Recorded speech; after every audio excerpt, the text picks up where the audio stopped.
everyone. Well, I'm actually right now, you're watching live on Twitch and YouTube, and we're going to get this set up to go live on CannaBuzz because I didn't have it set up in time. I didn't press the right button. So you're just going to watch me do this in real time. I just have to copy and paste like two things and then press go live. But welcome everyone that's watching on YouTube land. And we are just about to get this started on Cannabis. Sorry. All right. Let's see. We are live. We'll do our little video show countdown, and then we'll get going.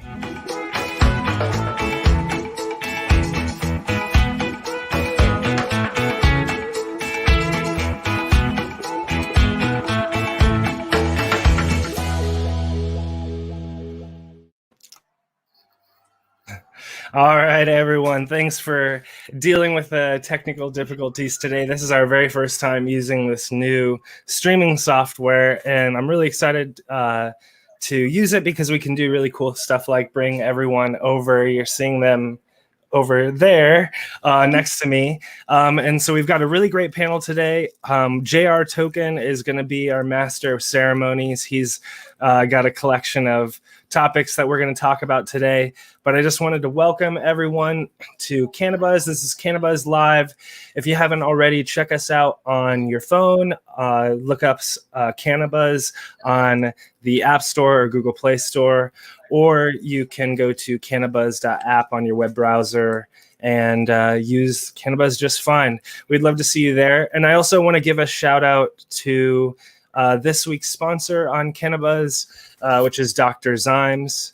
So make sure to check out their little promotion that they're running right now, which is getting a free Dr. Zymes sample at drzymes.com/CannaBuzz. So today is April 18th. We are just a couple days till 420.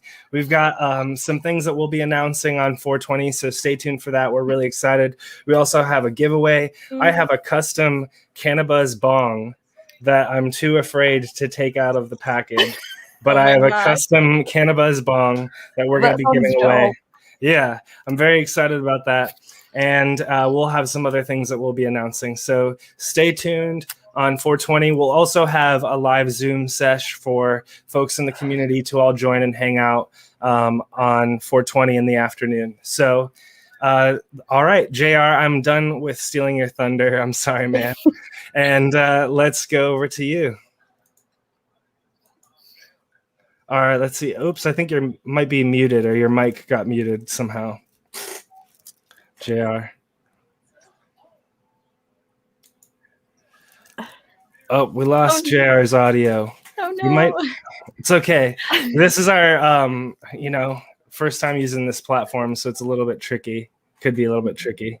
If you need to, JR, you might need to like refresh the browser page or something. That might be a way to try to fix it. But no worries. This is such as life using technology. We were literally just saying right before the stream went live that technology is supposed to make things easier, not harder. And we're already seeing that this thing that I got to make things easier made it a little bit harder. But, such is life. That's the learning curve. But it is what it is. So today, what we're going to be talking about is medical cannabis, how people are using cannabis to help them in their lives, how cannabis has changed their lives. Many of us use cannabis to help us throughout our daily life, and many of us use it in our time of need. And I'm sure we'll have a lot of stories of how people have used that, and please continue to share those in the community and leave us comments below on CannaBuzz and elsewhere and let us know how cannabis has impacted your life. But today we're going to be diving into those stories, diving into people's experiences, what they have learned works for them. And I think we have JR back with us. How are you doing, JR? Am I live? You are live. Yeah. Yay. I had to go out and come back in. But I'm back. Thank you, everyone. I'm really excited. I don't know what Sam said while I was gone. But basically, we want to introduce everybody and introduce how cannabis has changed their life in a medicinal way. And I think, we should always start with the ladies first. So, Canna Mama, get a break. Tell us about yourself and tell us about how cannabis as medicine has affected your life. Hey guys, my name's Ari. I am a 31-year-old mom. So cannabis is like takes the edge away when your children are just acting super, super bad. That's one of them. But I broke my back in January of 2020, and as you know, they just don't give you like medicine that's actually going to help you. It makes you worse and it makes you just dependent on it. And I kind of started seeing going through the health system how they don't really care about you as a person. They just want to write a prescription and let you go and you're out the door. Well, I was struggling a little bit with the prescription of being dependent on it. And that's not something I wanted because obviously having a 10-year-old daughter and basically having her young and growing up with her, it's not something I would want her to see. So I decided, hey, I'm going to try cannabis and see where it goes. And I have used it as helped me in so many ways of my mental health because I suffer really bad with the chronic pains and just taking that edge away, basically. And I can do everyday normal life.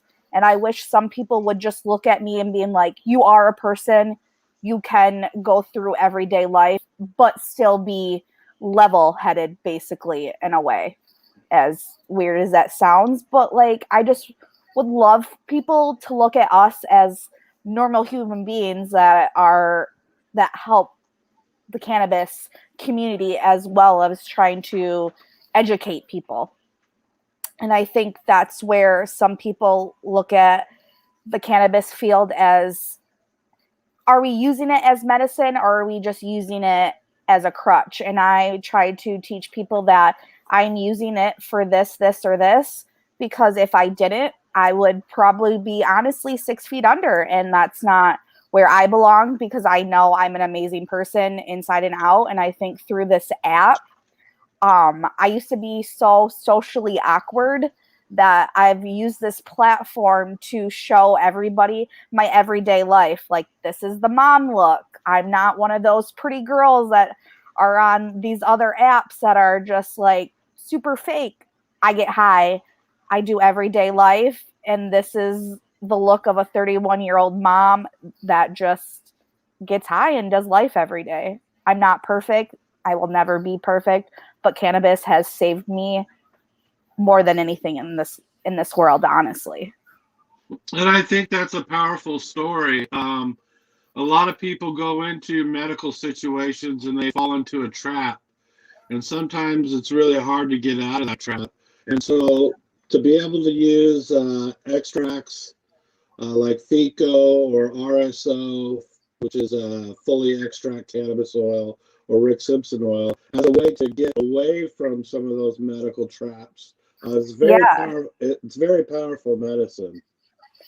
It really is. I just think that as much as you try to be an advocate for yourself, I feel that the doctors just look at you like you want the pain medicines. You that's what you need. That's what you want. So they just already give you that type of look and they just stereotype you, which that's not what I want. I want you to look at me like a person and know that I need help and I'm not just basically making up a story that I am in pain. You might not see it. It's not on my face every day, but guess what?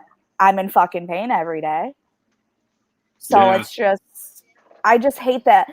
The big pharma has been like a big thing that I've been looking into right now and how like they just want to give, but they're not helping in any type of way. So it's something that I've been really learning on and trying to do more of my research on the cannabis, on how this works with this and how this strain works with this and what this strain can do for this with my mental health, and trying to learn what is going to be best for me, essentially. Yeah, and I think that's a common journey for a lot of people. West Coast, YVR, tell us about your story and how cannabis has changed your life. Yeah, sounds great. Thank you for sharing your story. I actually do have a little bit of a similar overlap, in that I had surgery in the fall, and I felt very lucky going into that surgery, knowing that I had the intention of only using the opioids for like the shortest period of time and then transitioning straight to cannabis as soon as I felt comfortable with that. And for me, I felt way better going into it, knowing that I was going to be trying to do that and having the people around me supporting me doing that. And I feel like it just gave me the opportunity to not have to worry about that in any way, knowing that opioids are really a thing that, like you were saying before, is they just think that you want a prescription. But I just want to feel better and I don't want to be addicted to anything. That's what I want. But I have, over the last few years, I have been having worse and worse pain in different ways. And I've had a lot of, it's in your head. Um, you're young and like vibrant, and it must be that you are imagining it or you're wanting something. But I actually, turns out I have a connective tissue disorder, and everything is all related. So for me, cannabis has been the one thing that's gotten me through all of that pain while no one's believed me. And um, before the stream actually started, I mentioned that I have had this struggle with doctors that being a young person using cannabis, it's like, are you, are you just using it, or like, do you actually have pain? Or then they just like write it off because I'm using cannabis, or anything that's like mental illness related, they'll write off because of cannabis. But I think that especially over the last couple of years, and I'm in Canada, so we did have it legalized quite recently, but like fully legalized across Canada. And I think that has also been really helpful for us. And a lot of doctors being a little bit more open to the conversation. It's interesting that something that I noticed, sorry, there's a big truck driving by. Something that I've noticed over the last like 2 years in dealing with mental health professionals is that they're much more likely to be really open to CBD, which I think is a really good stepping stone for us. So yeah, that's my personal story of how cannabis has helped me. And yeah, I hope someone found something similar in that story and can relate. And I hope someone can find some help from cannabis. Excellent. There's a lot of commonality in our stories. It's crazy to me that a lot of people have just by their own bioassay have been able to solve these problems and use cannabis in a way that works for them. And because cannabis is still, it's somewhat hard to deal with in our society. It's a personal journey more than it is a shared journey, it seems like.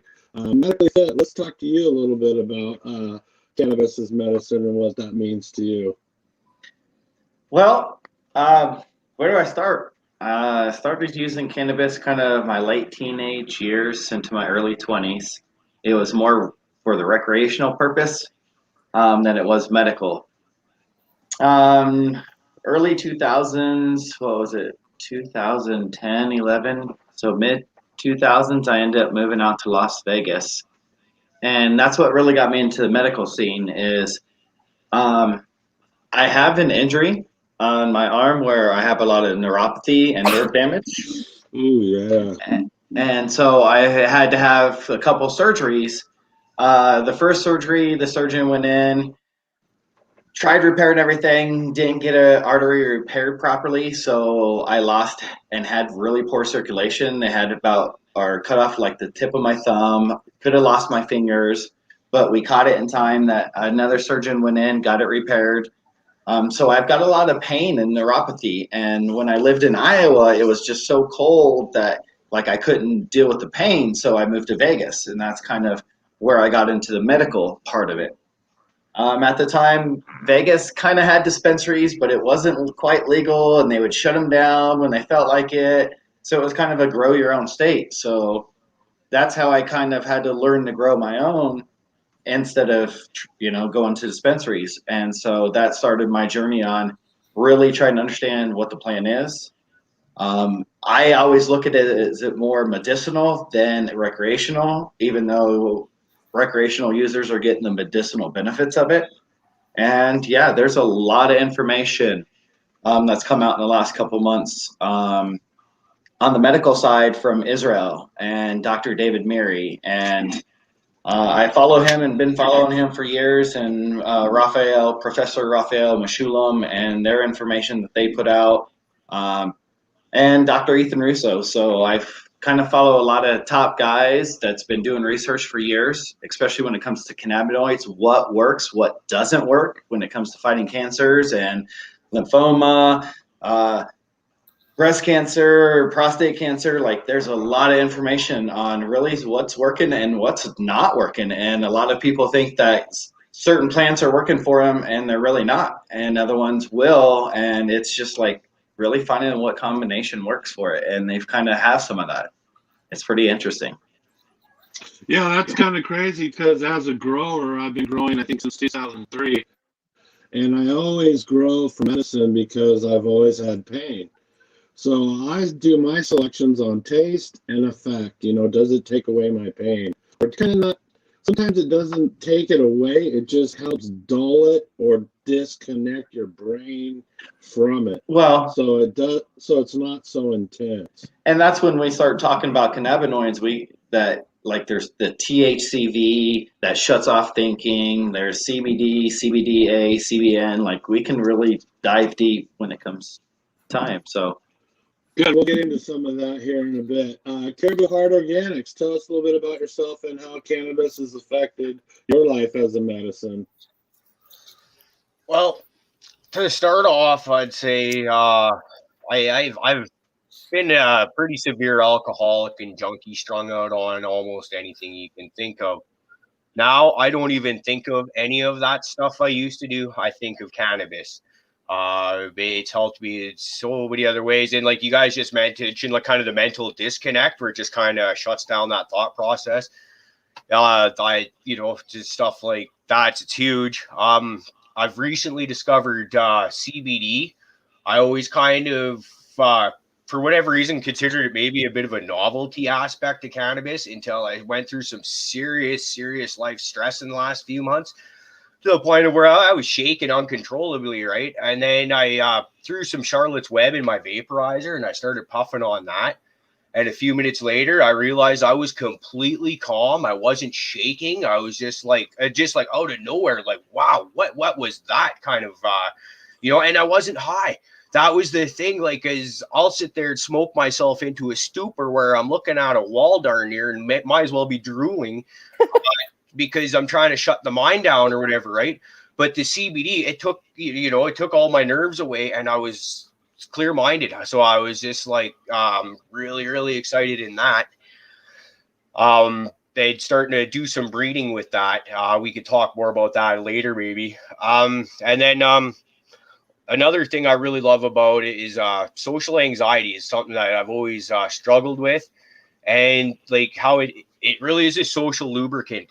And I got to thank you, JR and UQ for like putting together a platform like CannaBuzz, because I find it's like you just need that one thing in common, cannabis, right? And then you start the conversations come and we all start talking, and then you realize that wow, like I have a lot in common with all these different people.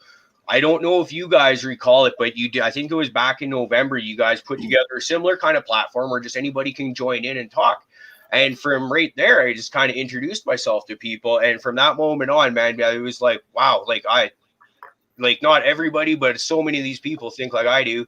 And like, I've made a lot of really very good friends thanks to you guys. So shout out to Cannabis and CannaBuzz as a social lubricant there. Like, you guys are awesome. Like, I love it. World's greatest social media platform. Thank you. I appreciate that. And you're right. A lot of us people who enjoy cannabis have different aspects to our life, but that is the one thing we have in common. And it's global. It's not just here in the U.S. It's a global phenomenon. And there's now an opportunity for us as people to have a community where we could get together, talk about things, share our experiences and how our processes of growing or whatever, and be able to build our community bigger and bigger and bigger. And I think that reaching out and doing events like this is a great way to get that done. Sam, let's hear a little bit about your story.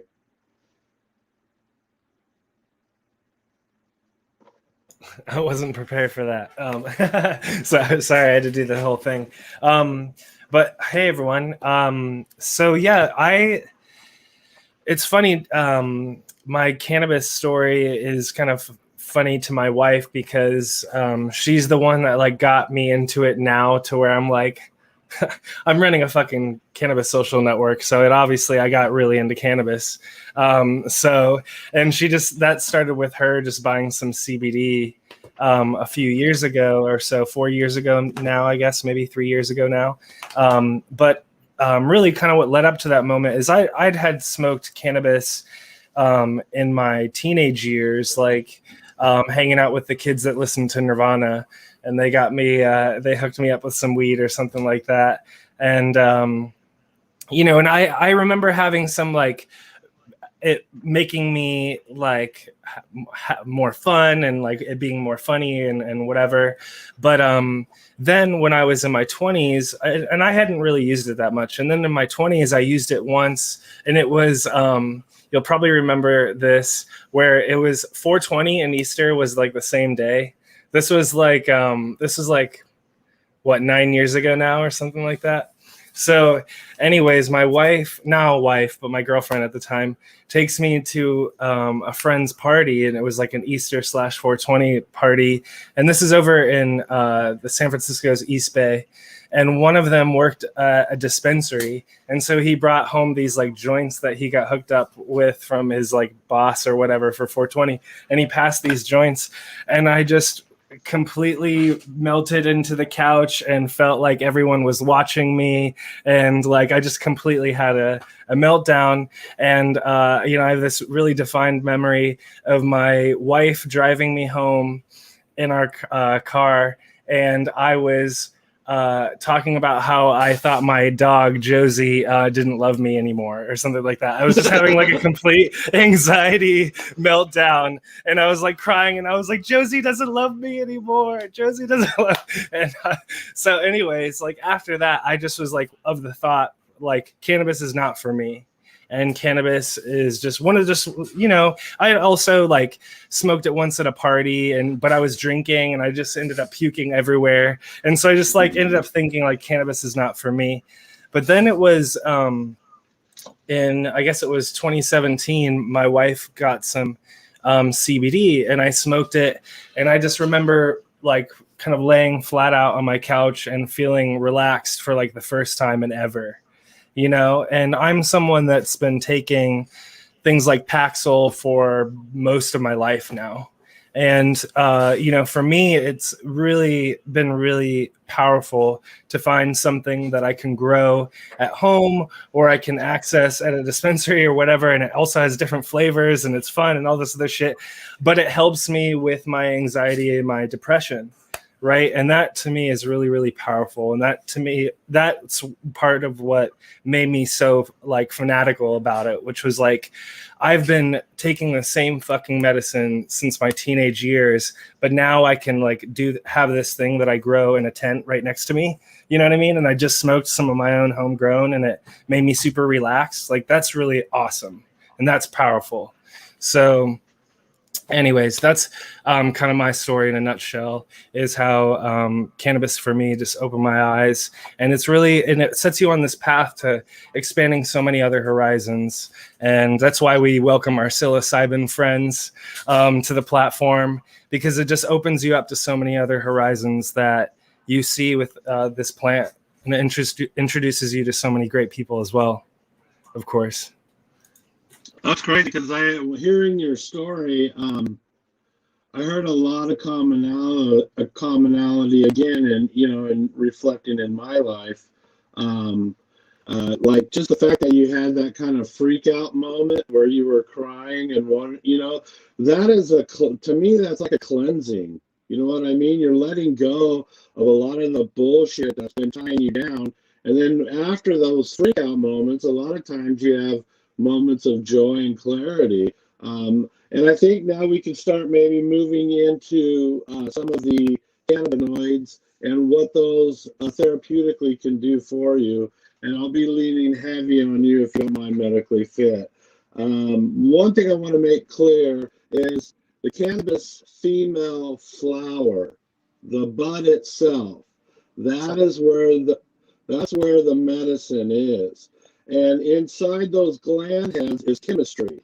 And in that chemistry, it modulates different terpenes and cannabinoids that affect your body in a different way. And so one of the most common or one cannabinoid that a lot of people are raving about is CBD.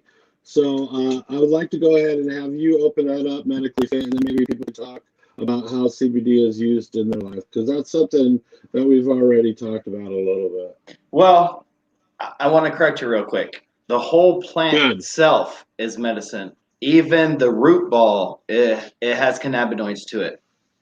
The stalks, the stem, it has cannabinoids to it. It has, the plant itself has over 700 active compounds, 170 cannabinoids that have been found. Some major, some minor, some that they don't know what to call them yet. So really, the whole plant, like people juice the leaves, and a lot of times the leaf has a lot more CBD to it than some of the flower, which is kind of surprising. But it wasn't until a couple years ago that CBD really started getting interesting. And after Raphael Mechoulam found it, it took a while before it came over here and people started kind of getting into the CBD part of it. And hemp, that really kind of grew big because of it. Even though there was Charlotte's Web and AC/DC and Harlequin Tsunami and different tsunami blends or different Harley Sue crosses that had some CBD to it that a lot of people really look for. What I found is some of the 1-to-1 ratios that we had were really helping with like inflammation in people's body, cramping syndrome for women that had like PMS cramps. It really just helped relieve it and kind of take it away so they didn't have the pain. Ruby Dooby, Father Mike, even who was it? The Dizzy Grower. They kind of have like neuropathy, some pain, where it's what's some of the other? I'm trying to think right offhand. Anyhow, so they did smoke some of this CBD 1-to-1 or 1-to-5 or what was it 1.5-to-1 ratio, and it really helped with the inflammation in their bodies from it. They were kind of surprised. A lot more people really started seeing what CBD was, like in our circles, from it, and really started playing around with it. Seen a lot of AC/DC getting pushed around, but it was really the hemp that a lot more people really enjoyed what it had, because it was low THC, all CBD. And so there you had varieties that were actually testing a little higher than CBD. Wow, turn that down. But then you had like the AC/DC that came out and the Charlotte's Web that was like a 10-to-1, a 20-to-1 ratio. So we had different varieties of CBD products that were out for flower, and then people were doing some extracting with it, kind of playing around, using it in topicals. What is it? Simple ironic. I'll have to think of it, but there's like West Creek CBD Connection's a good one that he has some topicals and some CBD tinctures that is 200, 500, and 1,000 milligrams. I've got some 1,000 milligrams that I'll use. I've got some hemp seeds that I can grow. Since hemp is actually legal to grow, I can grow some plants for CBD.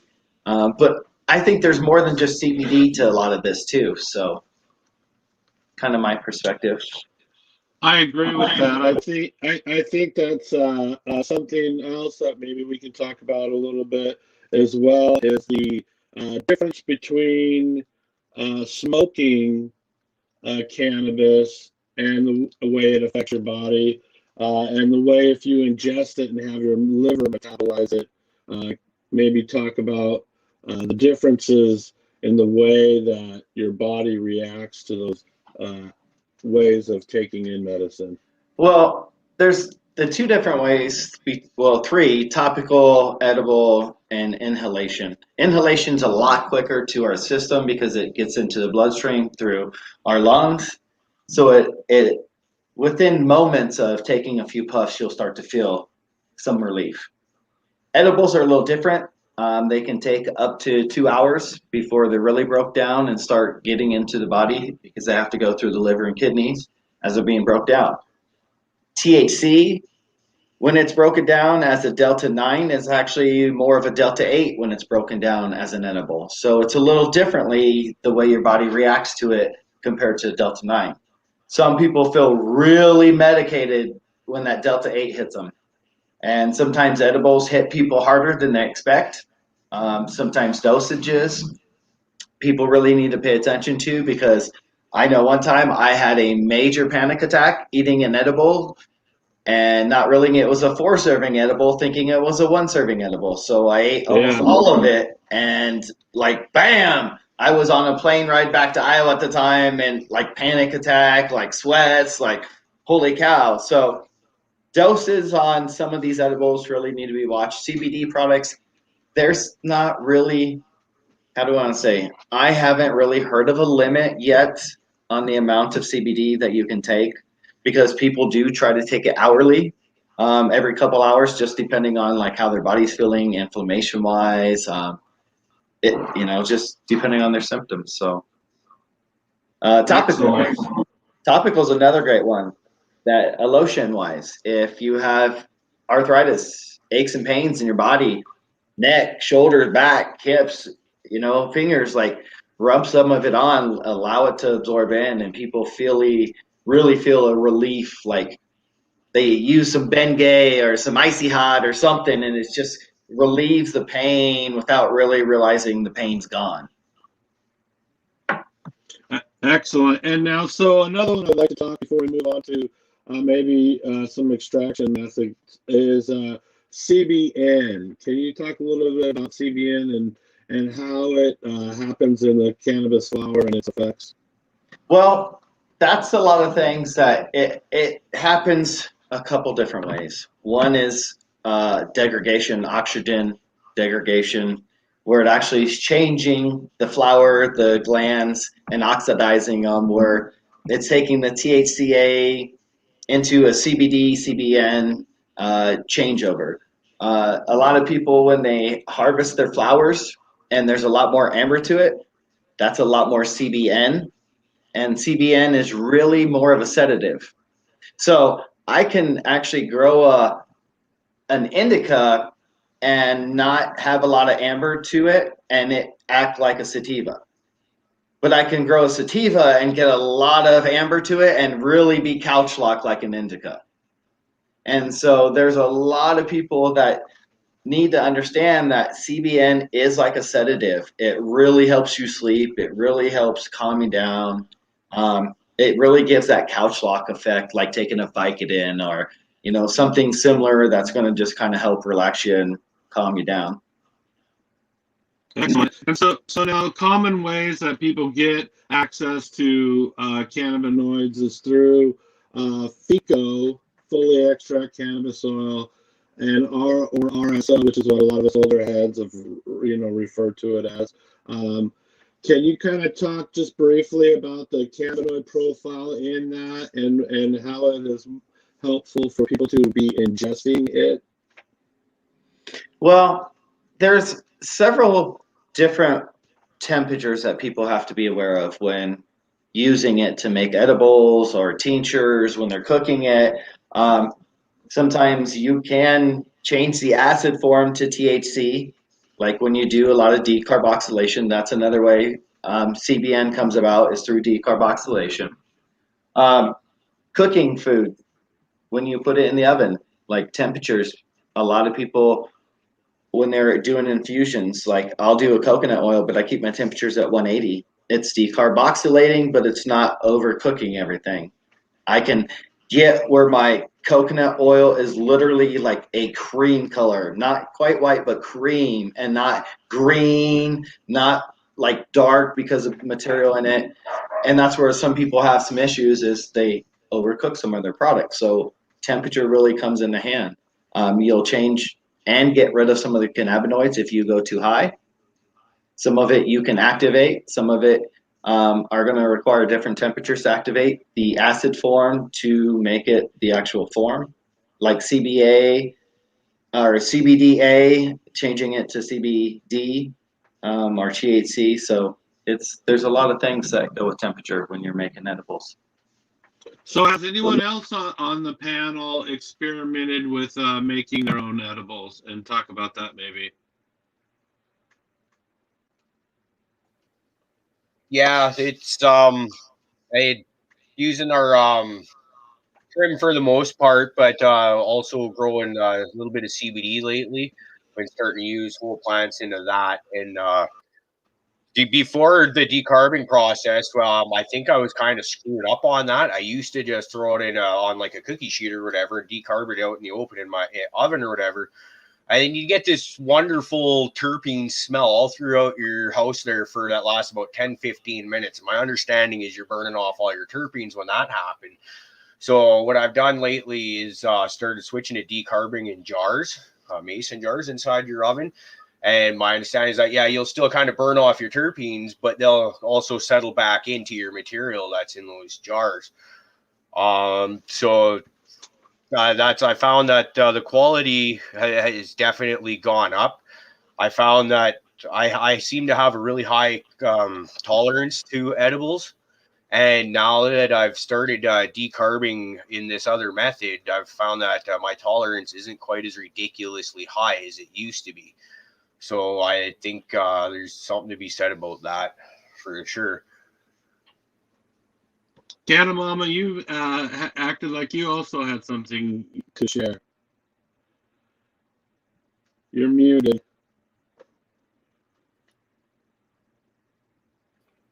Got it. Okay. There you are. Yeah. So like I've cooked with cannabis. Like I've started learning just to like cook more with it. When I have a levo, so like when I do my cannabis, I do have some CBD because my fiance's buddy, he owns his own like hemp shop like here in Michigan. It's called Rockford Hemp.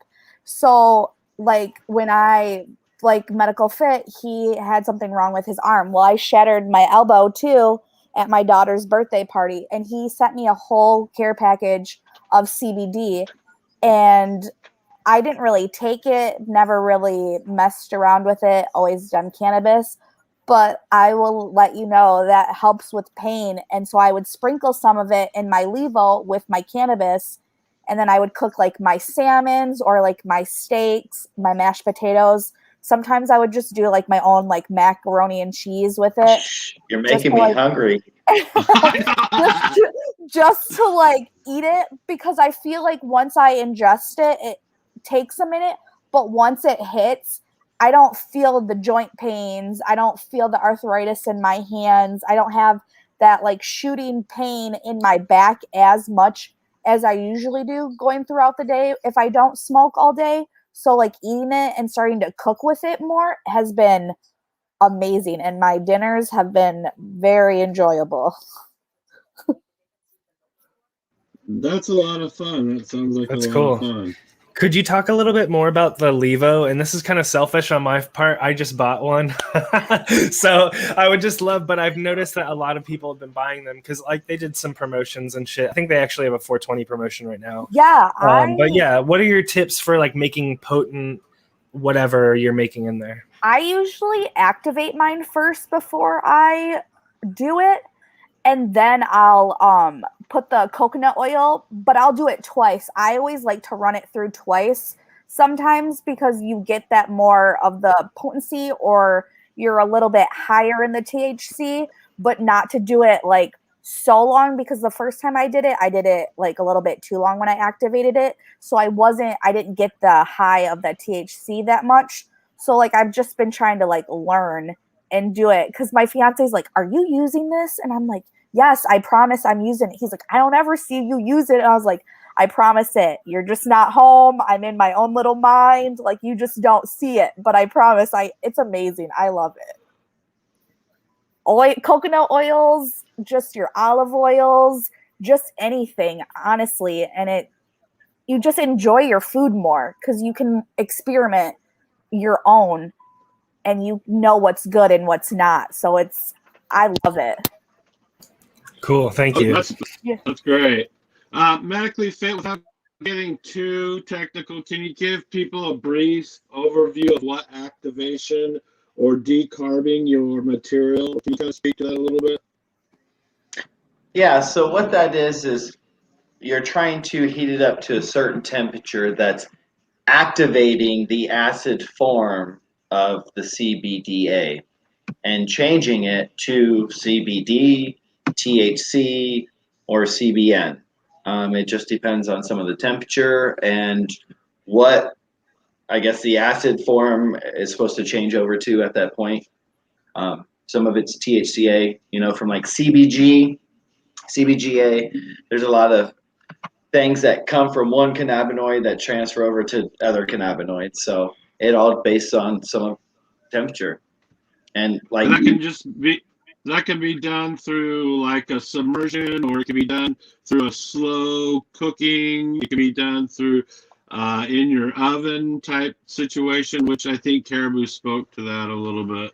Yep, that's how I do my decarboxylation is in my oven. There's the butter machine, Magic Butter. There's a couple different machines that will decarboxylate everything for you, where you can kind of set some of the temperatures.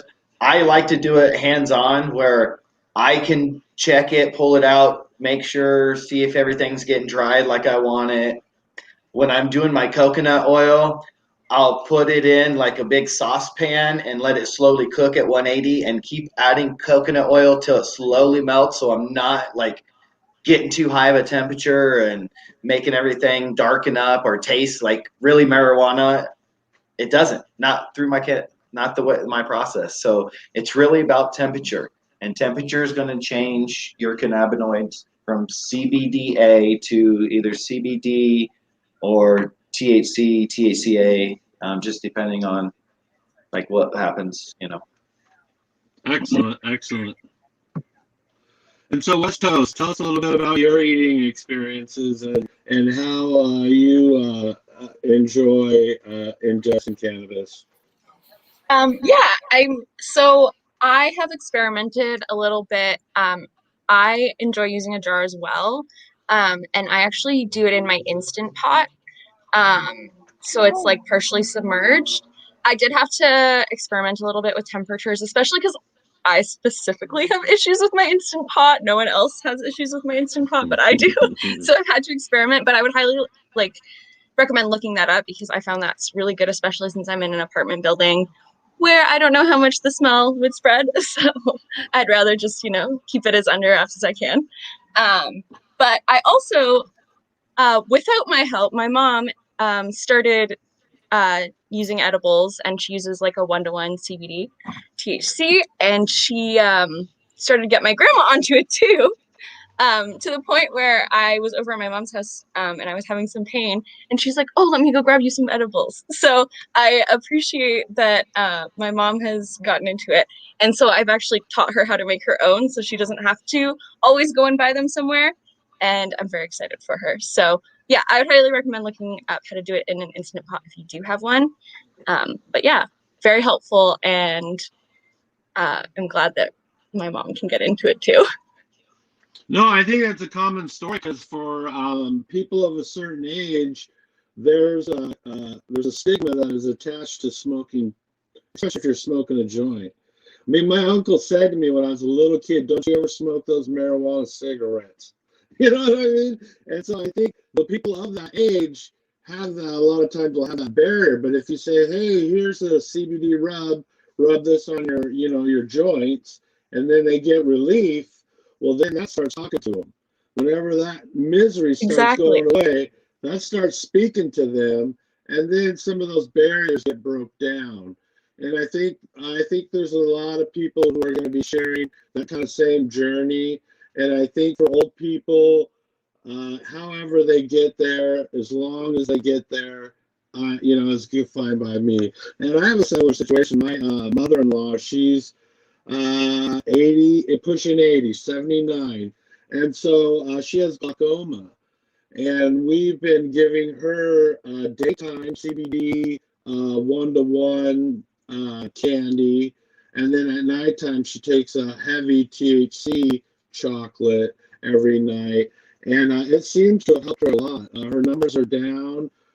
She's doing a lot better with her glaucoma. And so I think that a lot of elderly people have aches and pains that haunt them. I think that's one of the things about getting old is you just hurt more. So anything you can do to kind of take that away is a good thing in my opinion. All right. So let's talk a little bit about what people are smoking on. Let's go ahead and start with you, Q. What are you smoking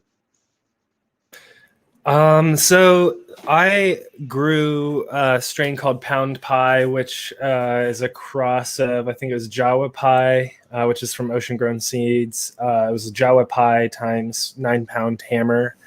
And so I grew that, started it around, or flipped a flower around New Year's Day. And so harvested that, and I've been smoking pretty much just that, unless I treat myself and go to the dispensary.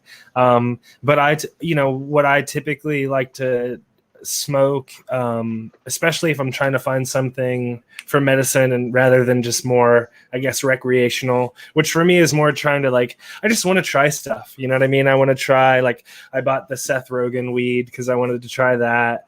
I like to try the different flavors and stuff like that. But when I'm really trying to find something to help me, medically, I love strains like Forbidden Fruit. I love Blue Dream, and I love things that have those sorts of similar terpenes, or at least elements of those terpenes. So I love, I've noticed that I like things with tangy in it. I love the first strain that I ever grew was Granddaddy Purple, and I really like Granddaddy Purple. That's really relaxing. And I've grown some stuff that has that mixed into it. I'm thinking about actually growing some this summer, some Brandywine.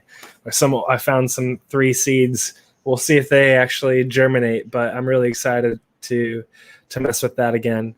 But yeah, that's kind of what I'm typically hunting in terms of medically, and that's what I typically like to grow. And then I'll maybe go to the dispensaries and buy other stuff just to try it, just to see what it's like. Excellent. All right, Medically Fit, what are you smoking on? I am smoking on a couple different things. I was out hanging out with West Creek CBD Connection the other day, and he sent me home with a little bit of unicorn poop. Oh yeah. And that's some fire. And the sad part is he lost his cut. Oh. He didn't take clones, tried revegging, it didn't happen. But I'm also smoking on some meat breath as well. And this cut that he's got that I got from him, it smells like rubber, like prophylactic rubber. Really, it's really surprising at the smell of this, the profile of it. So that's what I've been smoking on lately. Excellent. Caribou, what have you been smoking on? Well, before we get to me, I got a question for Q. And be honest, Q, is that Seth Rogen weed, or is it any good? I'm curious to well, I didn't. I posted a review on my CannaBuzz profile, so you can check that out. And I think it also got posted, or I know it got posted to our YouTube channel, so you can see it there easily as well. This was his Jack Herrera times G13 Haze strain, and so it is really, really Jack heavy. That's what it smelled like when you open it up. It was that's Jack Herrera, And my wife would say, well, what the fuck does that mean? It smells what? Kind of earthy. It smells kind of like a little citrusy, kind of mixed together. And I really liked it, actually. This is their sativa. And it was really... it was nice. It wasn't like overwhelming, and it didn't get me like super racy or anything like that. Because that's what, like, Tangy, sometimes I've grown Tangy, and if really potent Tangy can make your head really racy, and it's like hard to even keep track of what you're saying. And so, and so this was a nice with that. I think it's just because the Jack Herrera and in there just helps deliver that kind of nice uplifting experience. That's interesting. I'm a big fan of Jack Hare. That was the first time I ever went to a legal dispensary. That was what we got, and I was like, wow, it's remember that. Anyways, I was just smoking on some wedding cake that we'd been able to source locally. I had grown this strain a couple times myself, and it was always kind of, everyone else liked what I was growing, and I was kind of in the meh. The stuff I was smoking was a fuck of a lot better than what I was growing. I can tell you that right now. It's funny, as an organic grower, I like to bitch and whine about the terps. It's all about the terps and stuff like that. But that was hydroponically grown stuff, and it's still better than what I can do. So it's just like, man, you know, like, what can you say? But anyways, that wedding cake is badass when done properly, apparently. And I've been also smoking some Charlotte's Web out of the vaporizer there. Getting the, I won't lie, I was a little bit jittery before showtime there. Just talking in front of new people, right? You never know. Hopefully, you don't stick your foot in your mouth, kind of stuff like that. I smoke the Charlotte's Web and calm down. So now we're all feeling good. Excellent, excellent. Let's toast. What are you puffing on? So today in particular, I have Purple Punch. But if I can get my hands on it, I will go for Cannatonic if I'm looking for like CBD. But I also, Q, you reminded me, if I can get my hands on it, which usually I can, I will always go for Forbidden Fruit sauce. Always. So good. Nice. And Canna Mama, what are you smoking on? Oh, you're muted again. Okay, there we go. And then I'm smoking on Grape Ape from my caregiver. Wow. Yeah, Wow, so I love it. And then my friend came through on the edibles for me.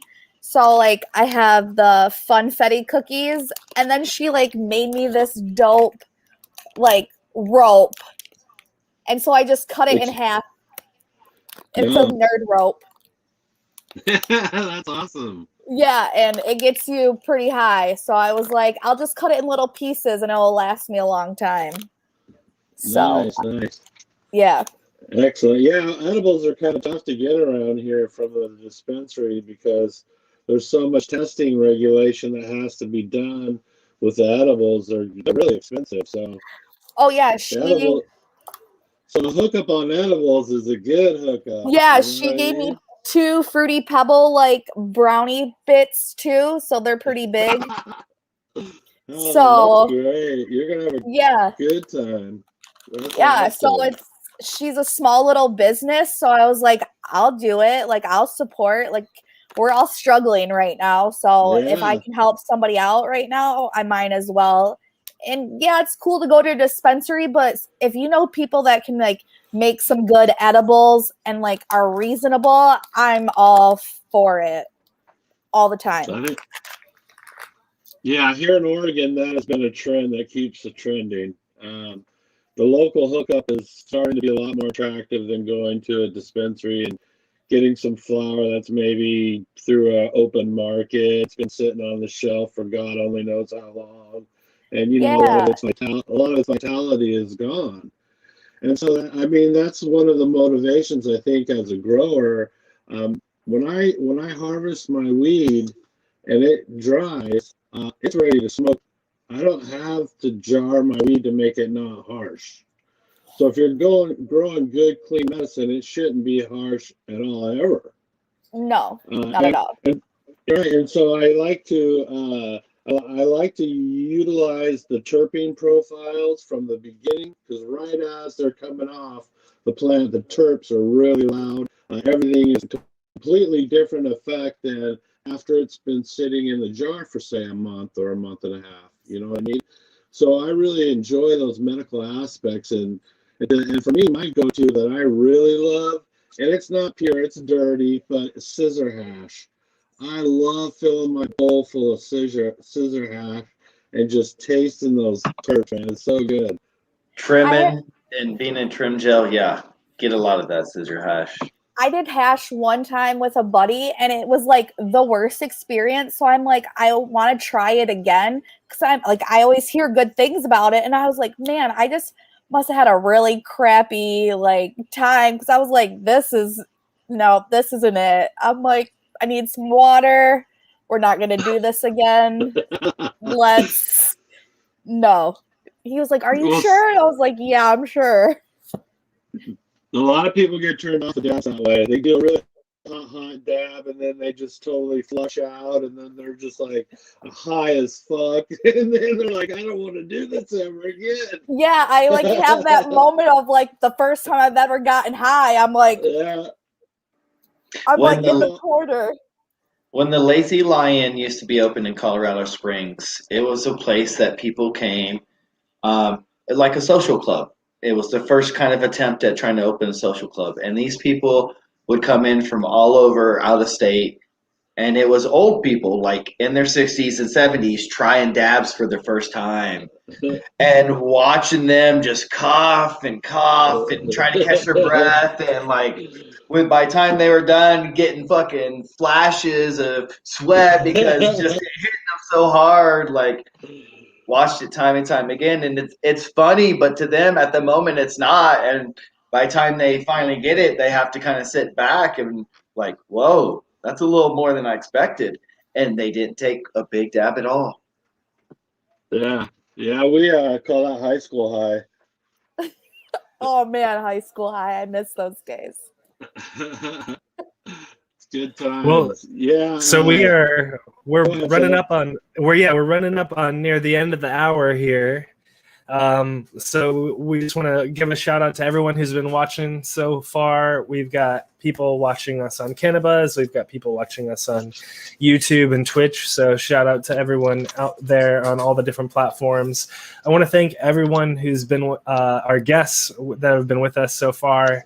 And so I really appreciate all of you for hanging out with us. I'm not saying this is the end. I'm just opening it up to if folks need to bail or whatever, you're welcome to bail. And I also just wanted to give a shout out to all of our viewers. So thanks everyone who's watching, and don't forget, we are just 2 days away, or a day and a half or so from 420. So do what you got to do. Get some edibles, get some CBG, some CBD, some CBN or THC, whatever it is that you're into, whatever cannabinoid. Get some and make sure that you're enjoying it on Tuesday. And we'll have a Zoom. We'll post that info to the community. And we've also got some announcements coming on 420 as well. So stay tuned for that. We'll have a giveaway. We've got a CannaBuzz bong. I'm just going to say that much. I'll post photos later. And so JR, let's take it. If you had any other questions or next topics that you wanted to dive into, but I just wanted to make sure that we marked that point. Actually, I think that was it. I think we really put out some really good information today. I want to thank everybody, Authentically Fit, Canna Mama, West Coast, Caribou, everybody. Thank you so much for your time, for coming on and sharing your story. I think people connect when they hear your story. You know what I mean? And it's one thing to type it in words, and it's another thing to express it from your heart. And so I appreciate all of you today. Thank you so much for your time, and I hope you guys have a fantastic 420. Awesome. Thank you.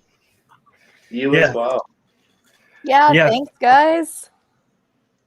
Thanks, Caribou. Thanks, Canamama. Thanks, West Coast Tea. Medically Fit. It's always great to have you. JR, thanks for being our master of ceremonies today. He's always coming together prepared, and we always appreciate that. Always sparking the good conversation and diving into some good topics. Stay tuned. We'll have more streams planned. We'll have more podcasts and interviews and guest shows and stuff like that coming in the future. So, yeah, make sure to join us in the CannaBuzz app or on the website. And if you haven't already, subscribe to our YouTube channel. It just helps us get our videos out there to the broader cannabis community, especially this educational content. And I just hope you all have a great rest of your Sunday. Enjoy the rest of the day, and we'll speak to you all again soon. Peace, everyone. Peace. Have a great night, guys.